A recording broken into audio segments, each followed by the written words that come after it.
નમસ્કાર, business problem અને solution આ શ્રેણીની અંદર આપનું સ્વાગત છે.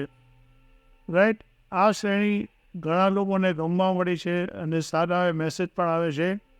તો એની અંદર આપણે આજનો જે ખાસ વિષય જે છે એ છે બજારમાં અનિશ્ચિતતા. મિત્રો, ઘણી વખત બજારની અંદર કોઈ પણ કારણોસર અનિયમિતતા અથવા તો અનિશ્ચિતતા આવતી જાય છે.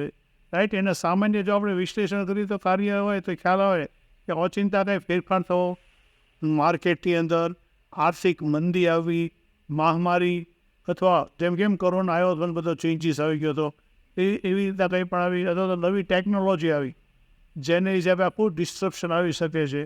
તો એ બધી ઘણી વસ્તુ થઈ શકે. તો આ દરેક વસ્તુ છે એ આપણા બિઝનેસને અસર કરે છે. રાઈટ, બિઝનેસની અંદર મંદી આવી શકે છે. તો આ બધાની અંદર ખાસ વિચારીએ તો આ પરિસ્થિતિને આપણે અનુકૂળ થવાની અથવા તો એની રીતે એડજસ્ટ થવાની આપણે ફરજ પડે છે. તો એના માટે આપણે શું કરવું? રાઈટ, આ એક પડકાર તો છે જ તે આપણી સામે, આ એક સમસ્યા છે. એનું સમાધાન આપણે શું કરવું, કઈ રીતે કરી શકાય? તો એનું આપણે સમાધાન જોઈએ. તો સમાધાનની અંદર સૌથી પહેલી વસ્તુ જોઈએ ને તો ભાઈ માર્કેટ ડાયવર્સિફિકેશન.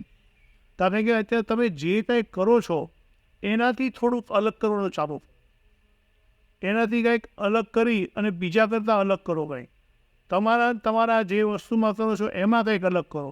રાઈટ, જેથી કરી અને તમને માર્કેટ કવર થઈ શકે.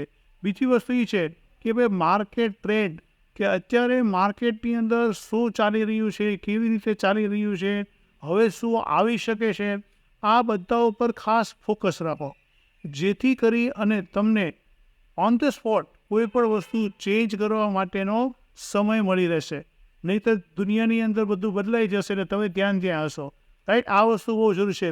બીજી વસ્તુ છે નવી ટેકનોલોજી.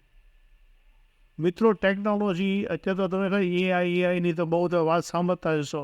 તો ટેકનોલોજી પણ નવી આવતી જ રહે છે. રાઈટ, તમે વિચાર કરો, આપણે પહેલાં જારાથી ખાલી વેપર બનાવતા હતા અને આજે ઓટોમેટિક વેપર પેક થઈ અને તૈયાર થઈ જાય છે. તો તમે તમારા બિઝનેસની અંદર વિચારો કે તમે નવી વસ્તુ આ તકલીફમાં શું કરી શકો. એ ખૂબ જ જરૂરી વસ્તુ છે. બીજું છે ફ્લેક્સિબલ સ્ટ્રેટેજી બનાવવી. દાખલા તરીકે કોઈ પણ વસ્તુ ક્યારેય કોઈ દિવસ જડ નિયમો નહીં, આ જ કરીશું, આવી રીતે જ કરીશું, એવું જડ નહીં બની જતા. કારણ કે તમારી જડતા રહીને એ તમને ઉખાડી શકે છે. રાઈટ, એટલે ફ્લેક્સિબલ થઈ જશો.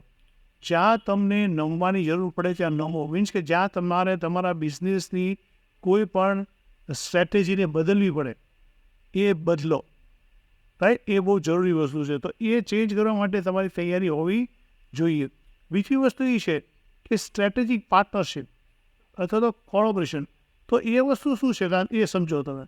કે દાખલા તરીકે તમે જે બિઝનેસ કરો છો તો તમારી જેવો બીજો બિઝનેસ કોઈ કરે છે, પણ તમે બંને હરીફ નથી, તો તમે બંને સાથે મળીને કામ કરી શકો. ફોર એક્ઝામ્પલ કે XYZ કંપની છે એરટેલ, એ મોબાઈલ બનાવે છે. રાઈટ, અને ટેલિનોર છે એ માની લો કે કાર્ડ વેચે છે. તો આ બંને ભેગા થઈ શકે, બેનું કોલોબરેશન થઈ શકે. રાઈટ, એક જગ્યાએ માની લો કે કોઈ પણ વ્યક્તિ ગાંઠિયા જ બનાવે છે, મીન્સ ફરસાણ, અને એક વ્યક્તિ છે એ મીઠાઈ જ બનાવે છે. તો આ બંનેને કોલોબરેશન થઈ શકે. એવી રીતે તમે છે ને બીજાની સાથે સ્ટ્રેટેજિક કોલોબરેશન કરો કે જેને હિસાબે તમારા બિઝનેસની અંદર ડેવલપમેન્ટ સરસ રીતે થઈ શકે.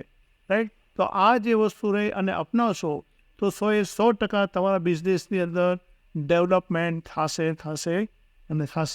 રાઈટ, જો તમને આ વિડીયો સારો લાગ્યો હોય તો આ વિડીયોને તમે લાઈક, શેર અને સબસ્ક્રાઈબ કરો. અને હા, ખાસ વસ્તુ, તમારા પણ બિઝનેસના કોઈ પણ પ્રોબ્લેમ હોય તો એ કોમેન્ટમાં લખજો, તો અમે એના પણ વિડીયો બનાવશું. Thank you.